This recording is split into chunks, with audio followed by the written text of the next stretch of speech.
Hello guys, welcome to scholarship അസ്തിക. അപ്പോൾ ഇന്ന് ഞാൻ പ്രസന്റ് ചെയ്യുന്നത് AICTE PG സ്കോളർഷിപ്പാണ്. അതിനു മുമ്പ് ഈ ചാനൽ ആദ്യമായിട്ട് കാണുകയാണെങ്കിൽ സബ്സ്ക്രൈബ് ചെയ്യൂ, ഈ വീഡിയോ ലൈക്കും ഷെയറും ചെയ്യൂ. അപ്പോൾ ഇന്ന് ഞാൻ പ്രസന്റ് ചെയ്യുന്നത് AICTE PG സ്കോളർഷിപ്പാണ്. ഇത് all India council for technical education അഥവാ AICTE കൊണ്ടുവന്നിട്ടുള്ളൊരു സ്കോളർഷിപ്പാണ്. ഇത് ലഭിക്കുന്നത് പോസ്റ്റ് ഗ്രാജുവേറ്റ് സ്റ്റുഡൻസിനാണ്. പിന്നെ എമൗണ്ട് വരുന്നത് 12,400 രൂപയാണ്. ഇനി കൂടുതൽ പറയുകയാണെങ്കിൽ സ്കോളർഷിപ്പ് എമൗണ്ട് വരുന്നത് 12,400 രൂപയാണ്. ഓരോ മാസവും 12,400 രൂപ. അങ്ങനെ 24 മാസത്തേക്ക് ഈ സ്കോളർഷിപ്പ് കിട്ടും. പിന്നെ എലിജിബിലിറ്റി പറയുന്നത് കുട്ടി AICTE അപ്രൂവ്ഡ് ആയിട്ടുള്ള ഒരു ഇൻസ്റ്റിറ്റ്യൂട്ടിൽ ME, MTech, MArch, MDes പോലുള്ള കോഴ്സ് ചെയ്യുന്ന കുട്ടിയായിരിക്കണം. പോരാത്തതിനാൽ കുട്ടി ഒരു ഗേറ്റ് അല്ലെങ്കിൽ സീഡ് അല്ലെങ്കിൽ GPAT പാസ്സായിട്ടും ഉണ്ടായിരിക്കണം. പിന്നെ ഇത് അഡീഷണൽ ആയിട്ട് EWS കോട്ടയം ഇതിലുണ്ട്. എന്ന് വെച്ചാൽ എക്കണോമിക്കലി വീക്കർ സെക്ഷൻ EWS ആയിട്ടുള്ള കുട്ടികൾക്ക് 10% എക്സ്ട്രാ സീറ്റ് അപ്രൂവ്ഡ് ആയിട്ടുണ്ട്. പിന്നെ ഇതിന് അപ്ലൈ ചെയ്യാൻ വേണ്ടി വരുന്ന ഡോക്യുമെന്റ്സ് എന്തൊക്കെയാണെന്ന് വെച്ചാൽ ഗേറ്റ്, CD, GPAT പോലുള്ളൊരു പാസ്സായാലാണല്ലോ ഈ കോഴ്സുകളിലേക്ക് അഡ്മിഷൻ കിട്ടുക. അപ്പോൾ അതിൻ്റെ സ്കോർ കാർഡ് വേണം. പിന്നെ ആധാർ കാർഡ് വേണം.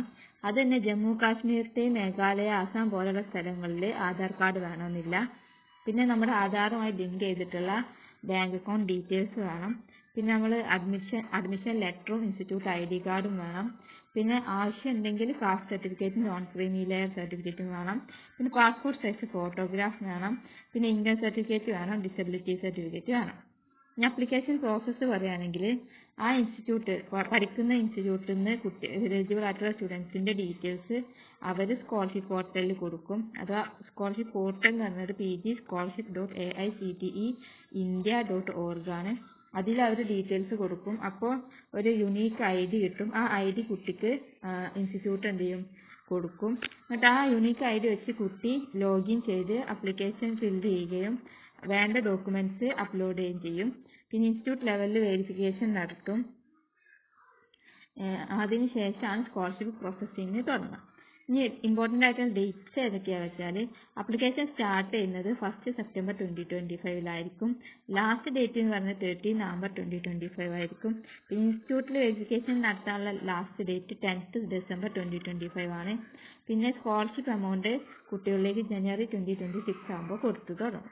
പിന്നെ അറിയാനുള്ളൊരു കാര്യം എന്ന് പറയുന്നത് ഈ ഡേറ്റ്സ് ഒക്കെ മാറാൻ സാധ്യതയുണ്ട്. അതുകൊണ്ട് ഒഫീഷ്യൽ പോർട്ടൽ ഇടയ്ക്കിടയ്ക്ക് ചെക്ക് ചെയ്യാം. Okay, thank you.